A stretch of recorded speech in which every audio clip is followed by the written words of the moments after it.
Hi friends, welcome back to Jeeva Samayal. எல்லோரும் எப்படி இருக்கீங்க ஃப்ரெண்ட்ஸ்? இன்றைக்கி வீடியோவில் பீச் சுண்டல் எப்படி சுவையாக செய்கிறதுன்னு பார்க்கலாம் வாங்க. நீங்கள் இன்னும் நம்ம சேனல் சப்ஸ்கிரைப் பண்ணலைன்னா சப்ஸ்கிரைப் பண்ணி வச்சுக்கோங்க. கூடவே வர பெல் சிம்பிளில் ஆல் அப்படிங்கிறத செலக்ட் பண்ணி வச்சுக்கோங்க. அப்போ தான் நான் போடுற வீடியோஸ் உங்களுக்கு உடனே நோட்டிஃபிகேஷனாக வரும். ஃப்ரெண்ட்ஸ், இன்றைக்கி பீச் பட்டாணி சுண்டல் சுவையிலேயே எப்படி சுவையாக சுண்டல் செய்யலான்னு பார்க்கலாங்க. நான் அதுக்காக தேவையான அளவு பட்டாணி எடுத்து ஒரு 8 மணி நேரம் நல்லா ஊற வச்சுருக்கேன்.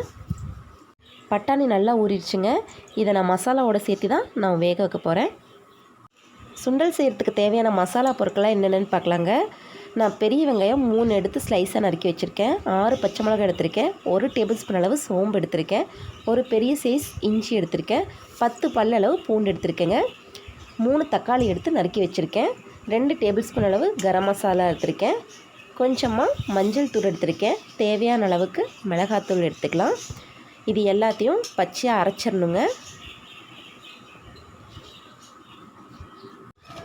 இந்த மசாலா பொருட்கள் எல்லாத்தையும் மிக்ஸி ஜாரில் போட்டு நல்லா பேஸ்ட்டாக அரைச்சிட்டு வந்துடலாங்க.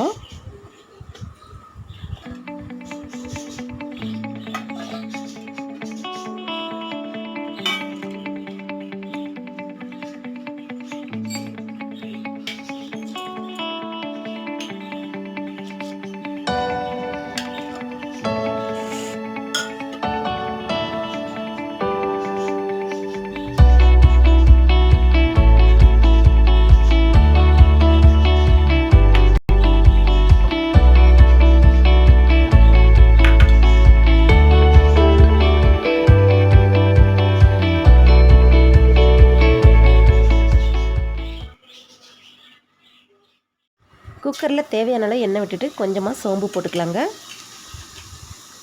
அது பொரிஞ்சு வந்ததும் ஒரு கொத்து கருவேப்பிலை சேர்த்திக்கலாம். மசாலா பொருட்கள்லாம் அரைச்சிட்டு வந்தாச்சுங்க. இப்போ அதையும் சேர்த்துடலாம்.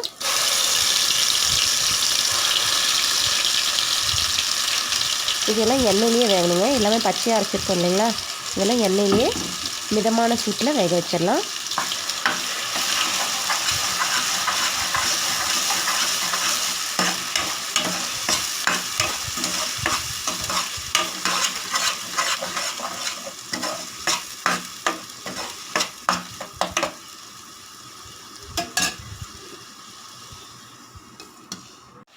மசாலா பொருட்கள் கொஞ்சம் நேரம் வதங்கினதுக்கப்புறம் பட்டாணி சேர்த்திக்கலாங்க.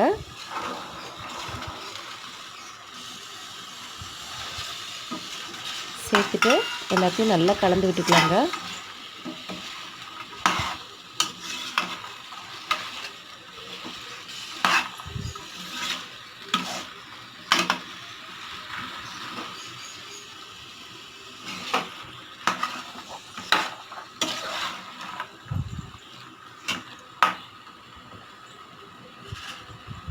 தேவையான அளவு உப்பு சேர்த்திக்கலாங்க. நல்லா ஒரு வாட்டி கலந்துக்கலாங்க.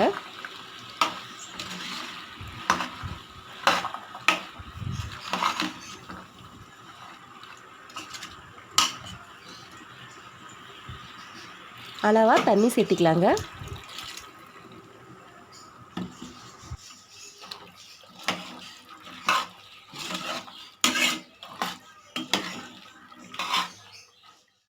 குக்கர் மூடி போட்டு ஒரு 5 விசில் விட்டு எடுத்துக்கலாங்க.